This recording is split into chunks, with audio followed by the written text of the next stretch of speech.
All right. Thank you for the introduction there, Rachel. And yeah, nice to speak to everyone. I have been in this COP for a couple of years, so it's nice to get a chance to present. So Matt Dawson is my name. I'm from North Central Victoria.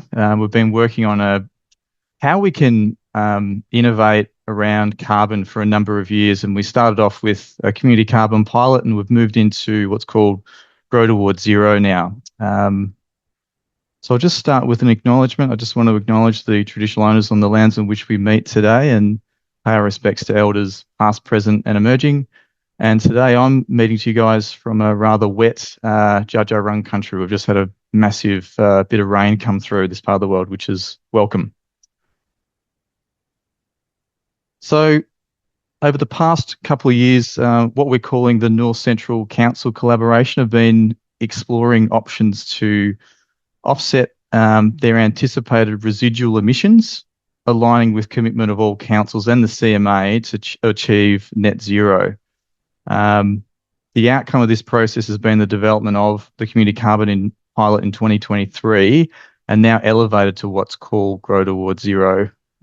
This is a sort of boundary of our NRM region, so all the way from the Murray in the top there down to the Great Dividing Range in the south. And the priority areas of predominantly our partners are in this southern sort of part of the catchment. So our collaborating partners are councils. We did receive some seed funding from private sector organisation as well, but our collaborating partners have been City of Greater Bendigo, Macedon Ranges Shire Council, Mount Alexander and Hepburn. I guess Bendigo is a reasonably sized council, but they're mostly fairly small councils, probably on the more progressive side in terms of the councils across Victoria. So we've been very fortunate to have them as a partner over a long period of time. So who we are, yeah, we're just the NRM region within the North Central. We cover about 13% of the state, and CMAs in Victoria have, over 25 years experience now working with community government agencies and traditional owners. So we feel that we're pretty well positioned to work in this space and try and innovate in this space as well.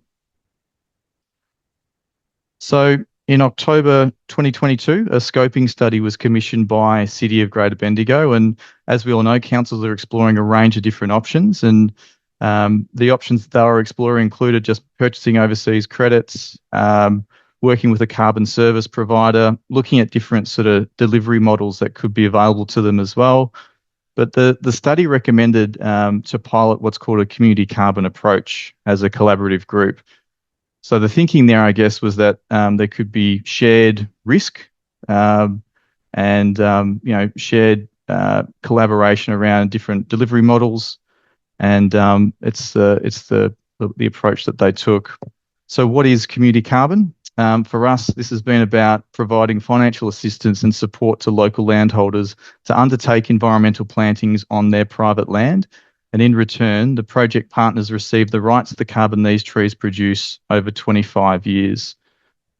So we're not talking about necessarily creating carbon credits here. We're talking about a carbon rights arrangement and exchange of financial support for the carbon rights.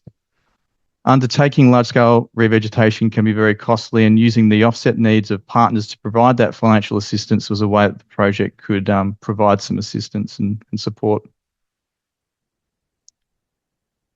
So we now have, we went out to an expression of interest and we received around 40, 50 responses. We then shortlisted based on criteria. And we've now got 5 live sites across across our catchment: Woodend, Franklin Ford, Smeaton, Axedale and Sutton Grange. So the pilot really gave us a chance to, I guess, test our thinking. We got some legal advice on contractual arrangements, how we're going to deliver this project, who does what are the roles and responsibilities.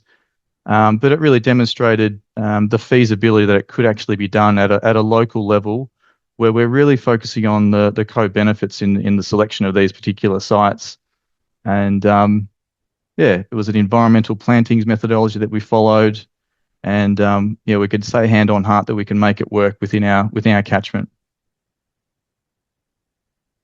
So what do landholders get? So we all know that planting a lot of trees can be expensive.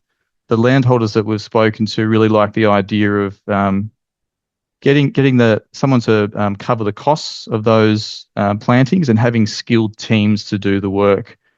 People that have sort of explored this in the past have really balked at the idea of, Jesus, is that how much it actually costs, and can we really do that ourselves? So getting some support with that has been really, really good.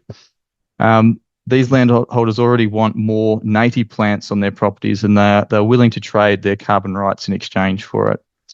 Having said that, we know that's not for everyone. We've been open and honest about the process and making it clear that they should be thinking about their own future carbon needs, especially running a commercial operation. There is a growing trend around insetting, so we understand that this approach might not be for everyone, but yet we've had a really strong response to both rounds of our expression of interest.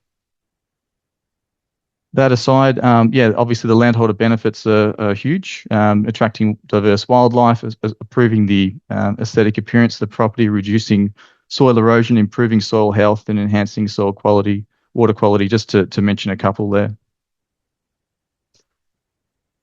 From the community perspective, I mentioned that with our community carbon pilot, we went out to an expression of interest. And then we had a shortlisting process where we're selecting sites that can be most aligned to our regional catchment strategy, which is our NRM plan in Victoria. Our procurement policies really dictate and prioritise local contractors, local traditional owners. So there's a real argument around a local economy that's being created here through the selection criteria that we've got. So we're sort of seeing that this is demonstrating regional collective leadership. These projects are most aligned. And a sort of important point is that we're also developing local tangible projects. They're not in an overseas location. The locals can visit these sites and actually touch and feel and see that they exist and when they succeed or fail. We felt that it's demonstrating regional collective leadership. We're providing solutions at a local level, and it's really working out well so far. So some people may not be aware on the call of the limitations of ACCU projects and environmental plantings, especially in Victoria. Because of the cost of the land and the size of the land holdings, there aren't that many environmental plantings projects that exist. So given the constraints over delivering ACCU projects within Victoria, the project partners implemented an unaccredited process separate to national and international accredited carbon markets that is validated and locally verified. So trying to innovate and do something different here to try and influence and encourage that investment. So it's a new approach. One of the appeals of this process is that it does not require the same high level of administrative complexity as required by the clean energy regulator. However, we also need to make sure that we have the necessary requirements in place to ensure the project runs smoothly and the carbon rights from the plantings on private land are transferred to the project partners. So to counter all this, we've got our project registered on title for 25 years. So a landholder needs to be aware of the risks associated with that, but that's what we've got. We're closely mirroring the environmental plantings methodology. We use FullCAM modelling to forecast expected carbon sequestration rates over a period of time. And we've got a carbon rights agreement that's in place, which we've had legal advice on, which is the best option because we're trying to consider around the carbon principles that are in place: additionality, permanence, leakage, transparency, and measurability. And we feel like we've been able to find that balance. So we want to ensure that the project creates measurable, credible, and verifiable offsets. So we've got the 5 sites with our community carbon pilot. At the end of 2024, the project partners agreed to scale up the project, and a second expression of interest was commissioned to gauge, what sort of feedback we might get in the region. And we're kind of blown away by the response. We got over 230 expressions of interest from private landholders in North Central Victoria. Our first round, keeping in mind we had about 40 responses. So we've been We've gone through a whole lot of steps around site eligibility, looking at the carbon, ecological and co-benefits assessment, landholder engagement, site visits, and then that final site prioritisation. We've shortlisted and shortlisted down to 17 sites, and we estimate that there's between 40 and 50,000 tonnes of carbon there over a 25-year period. This is very likely to be there's very likely to be surplus sites in addition to what our existing council partners need. So it has broadened the conversation to other councils, other private sector interests to potentially invest in those sites that we've got available. And to give you a feel on scale, so the community carbon pilot, we're still talking fairly small scale, 28 hectares, around 7,000 tonne.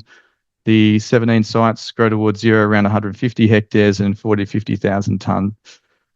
So we've now created a business case based on those 17 sites and taken that back to our existing council partners. We feel there's going to be a phased implementation to this, is around design and planning, implementation and site establishment, and then there'll be monitoring verification over a period of time.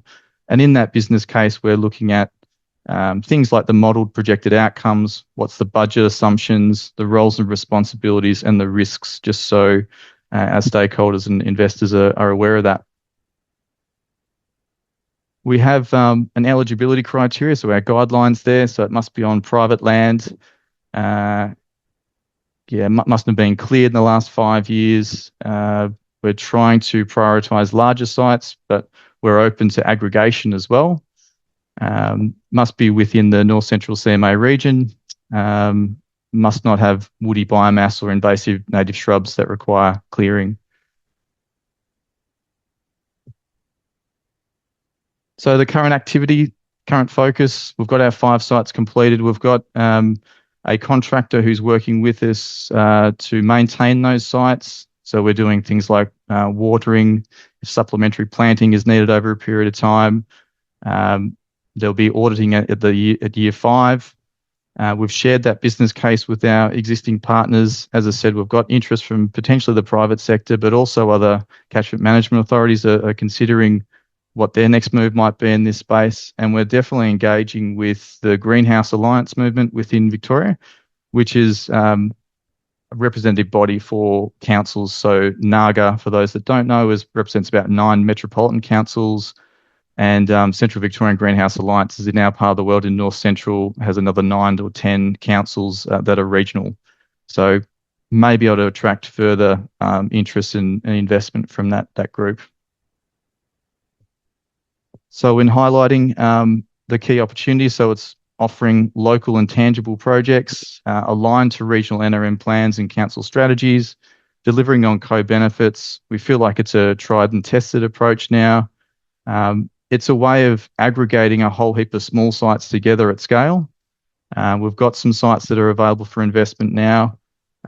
Beyond just the CCP and the Grow Towards Zero projects, it showcases that opportunity that exists for partnerships between CMAs, councils, and potentially water corps down the track around this sort of carbon environmental market space.